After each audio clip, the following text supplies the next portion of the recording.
3 people have died in the satellite area of Kaveria-Lenana Road after sinking into a sewer line while attempting to repair it. It is alleged that they ran out of oxygen while inside the trench.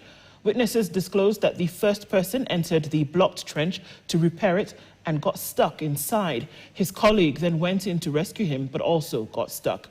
And a third person's efforts to help their colleagues also bore no fruit. The incident has angered satellite residents who explained that the sewer lines in the area frequently block, putting their lives at risk. They are now calling upon the county government and the relevant authorities to ensure that the trenches are repaired and open manholes are covered as they continue to pose a threat to their safety. The bodies were taken to the Kenyatta Hospital mortuary awaiting autopsy. Ndio sasa walikuwa na furuta ndio siwe jiende. Kumbe hiyo vile aliingia ndani Gideon akakwama. Kukwama mwingine anakuja kumfuruta ndio hiyo akaenda. Tena mwingine watatu ndio huyo akaenda. Hakuna mtu alikumba kufunga kamba, walikuwa naingia tu hivyo na wanaenda hivyo.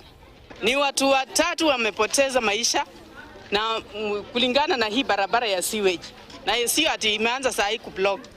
Wakati tu walikuwa wanaanza kutengeneza hii barabara, hizi mashimo zilikuwa zinasumbua, ndio sababu tulikuwa tunatetea kwa hao watengeneze hizi mashimo waweke kando, lakini hawakusikiza. Shida ni hata hivyo naona manholes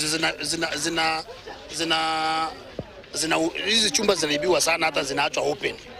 Naangalia ile risk ipo hapa, sewage katikati ya barabara, the center of the road, inaweza cause death watu wangapi?